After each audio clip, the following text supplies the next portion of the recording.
कई साल गुजर गए। अपनी सहेली से ना बात हुई और ना ही मुलाकात। दिल से भी अजीज थी मेरी प्यारी बचपन की सहेली। हम साथ साथ खेले, पले, बढ़े, सब कुछ एक साथ किया था। लेकिन आज मैं पराये देश में और वो अपने देश में। सोचा नहीं था कि देशों की दूरियां कब यादों में बदल जाएगी। मुझे उसकी याद अचानक नहीं आई है, वो तो हमेशा से ही मेरे दिल में रही है। एक गीत आज उसकी याद को ताज़ा कर दिया। कई बार सोचा उसे फ़ोन करके बात करूं, लेकिन हिम्मत नहीं हुई। सोचती हूँ कि जब मेरी यह हालत है तो भाई की हालत तो मुझसे भी बुरी होगी। 2 साल पहले की बात है। मैं अनुराधा और मेरी प्यारी सहेली आराध्या। मैंने बोला, अभी तक सोई है? पता है ना, भाई को लेने जाना है, चल उठ जा। आराध्या ने अंगड़ाई लेते हुए बोला, मुझे नहीं जाना है, तू चली जा। आराध्या दिखने में बहुत सुंदर थी, परंतु दिल उसका उसके चेहरे से भी ज़्यादा सुंदर था। जब वो 5 साल की थी तभी उसके मम्मी पापा गुजर गए थे। उसके पापा और मेरे पापा की गहरी दोस्ती थी, इसलिए मेरे पापा आराध्या के अनाथ हो जाने की वजह से हमारे घर लेकर आए थे। तभी से वो हमारे साथ ही रहती थी। मेरे पापा उसे मुझसे ज़्यादा प्यार करते थे। मैंने फिर बोला, अच्छा बच्चू, तुझे भाई से नहीं मिलना है? इतने साल का इंतज़ार तुझे ख़त्म नहीं करना है? आराध्या ने कहा, ऐसे कैसे मिलूँ? तेरा भाई परदेश में जाकर भूल गया था मुझे, इसलिए अब उसे मेरा इंतज़ार करना पड़ेगा। मैंने कहा, ठीक है बाबा, तुम दोनों की लड़ाई में मुझे नहीं पड़ना। मैं तो पापा के साथ जा रही हूँ, तुझे आना है तो जल्दी आ जाना। मेरा भाई 10 साल बाद लौट रहा था विदेश से। यह 10 साल की दूरियां ना जाने हम सब ने कैसे काटे हैं। भाई मेरा आदित्य, जो दिखने में साधारण है, परंतु प्रत्येक बहन को अपना भाई किसी हीरो से कम थोड़ी लगता है। मेरा भाई मुझे अपनी जान से भी ज़्यादा अजीज था। भाई ने मिलते ही मुझसे पूछे, आराध्या नहीं आई? मैंने कहा, इतने साल में आपने उससे कोई बात क्यों नहीं किया? बेचारी आपसे बात करने के लिए कितना तरसती थी। भाई ने कहा, पता है ना तुझे, उससे बात करता तो माँ को बुरा लगता, फिर माँ उसे ताना देती तो मुझे बुरा लगता। मेरी माँ आराध्या को बिल्कुल भी पसंद नहीं करती थी। उन्हें भाई और आराध्या साथ में बिल्कुल पसंद नहीं थे। इसी वजह से भाई को उन्होंने विदेश भेज दिया था। हम सब घर पहुंच गए थे। माँ अपने बेटे को गले से लगाकर रोने लगी। इतने साल वो अपने बेटे की फिक्र में कई रात सोई नहीं थी। भाई भी इस घर में सबसे ज़्यादा प्यार माँ को ही करते थे। हाथ मुंह धोकर हम सब खाने पर बैठ गए।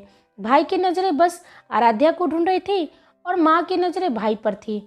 पर यह आराध्या चली कहाँ गई थी? अब तक आई क्यों नहीं? रात हो चुकी थी, सभी सो गए थे और भाई निकल गए आराध्या से मिलने। आराध्या अपने कमरे में चांदनी रात को निहार रही थी।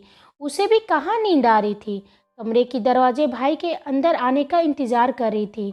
भाई दबे पांव आराध्या के कमरे में गए और पीछे से अपनी हथेलियों से उसकी आंखें बंद कर दिए। आराध्या को पहले ही एहसास हो गया था। उसकी आंखें नम थी, आंसू बहे जा रहे थे। भाई की हथेलियों पर मानो अपने इंतजार और जुदाई की दास्तान बता रहे हो।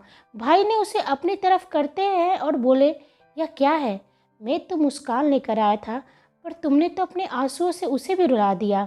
आराध्या ने कहा, क्यों, मेरी याद नहीं आती थी? इतने साल मेरे से बात किए बिना कैसे गुजार दिए?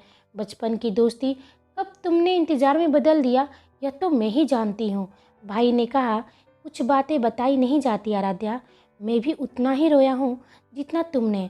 तुम्हारे साथ तो फिर भी मेरी बहन थी, यह परिवार था, और वहाँ तो बस तुम्हारी याद और माँ का आशीर्वाद था।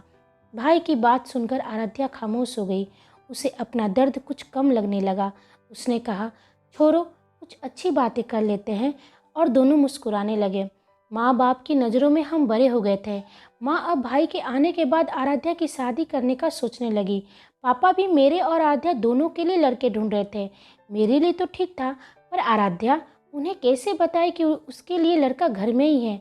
भाई से मैंने कहा, भाई, पापा आराध्या के लिए लड़का ढूंढ रहे हैं और आप यह सारी बातें सुनकर खामोश हो। उन्हें सब कुछ बता क्यों नहीं देते हो कि आप आराध्या को पसंद करते हैं? लेकिन वो मेरी बात सुनकर अब भी खामोश है और बिना मुझे कुछ कहे वहाँ से चले गए। मुझे उनके इस रवैया से काफ़ी हैरानी हुई। पापा ने मुझसे कहा कि आज लड़के वाले आने वाले हैं आराध्या को देखने। आराध्या को तैयार रखना। लड़का सरकारी वकील है और उसका खानदान काफ़ी अच्छा और ऊंचा है। मैं भाई की तरफ देख रही थी, लेकिन वो अभी भी खामोश थे। मुझे अब उन पर गुस्सा आ रहा था। मैं सोच रही थी कि कैसे बताऊं आराध्या को ये सारी बातें। मेरे अंदर भूकंप उठ रहा था। वह न जाने क्या क्या सपने देख रही थी। और भाई, क्या सचमुच वह आराध्या से प्यार नहीं करते? बचपन की मित्रता या मात्र मित्रता ही रह गई है? हे भगवान, आराध्या को हिम्मत देना। आराध्या मुझ पर गुस्से से बरस पड़ी। यह क्या बकवास कर रही हो? तुझे पता है ना मेरे दिल में कौन है? आदित्य को पता चलेगा तो वो भी कितना दुखी होगा। मैं आराध्या को क्या बताऊं कि भाई को सब कुछ मालूम है। आराध्या दौड़ते हुए भाई के पास गई। माँ ने आराध्या को रोका और बोली, कहाँ जा रही हो? शाम को तुमको देखने के लिए लड़के वाले आने वाले हैं। अपनी बेटी को छोड़कर तुम्हारे लिए लड़का ढूंढ रहे हैं ताकि तुम यहाँ से जाकर हमारी जान छोड़ो। जाओ, अच्छे से तैयार हो जाओ। आराध्या की आंखें नम हो गई और चुपचाप अपने कमरे में चली गई। आराध्या ने मुझसे पूछा, अनुराधा, सच सच बताओ, आदित्य को पता है ये सारी बातें? मैंने बहुत टालने की कोशिश की परंतु टाल नहीं सकी। मैंने कहा, हाँ, भाई को पता है। मैंने उनसे पूछा भी पर उन्होंने कोई जवाब नहीं दिया। वो खामोश रहे। आराध्या ने कहा, समझ गई, वो अपनी माँ को कोई तकलीफ नहीं देना चाहता है। अच्छा ही तो है। जो मुझे 10 साल इंतज़ार करवा सकता है वह पूरी ज़िंदगी का गम भी तो दे सकता है। भाई की इस हरकत से मुझे बहुत गुस्सा आ रहा था। यह तो अन्याय है आराध्या के साथ, गलत है। आराध्या ने भाई को छोड़कर किसी और की तरफ नज़र उठाकर भी नहीं देखा है। इतनी खूबसूरत होने के बावजूद भी कभी मन में भाई को छोड़कर किसी के लिए कुछ भी महसूस नहीं किया। मैं इस बात की गवाह हूँ। जिंदगी में कितने और कई लड़के आए, आराध्या ने मुड़कर भी उन्हें नहीं देखा। शाम हो गई थी, लड़के वाले आ गए थे, सभी वहाँ मौजूद थे, पर भाई वहाँ नहीं थे। रिश्ता लगभग तय होने ही वाला था। पापा ने आराध्या से बिना पूछे रिश्ता तय कर दिया। आराध्या ने कभी भी पापा की बात नहीं काटी, इसलिए पापा ने अपने फैसले में आराध्या की मर्जी शामिल कर लिया। सब कुछ इतना जल्दी हो गया। आराध्या तो अंदर से बिल्कुल टूट चुकी थी। उसका गम मैं महसूस कर पा रही थी। भाई अब आराध्या से दूर जा चुके थे।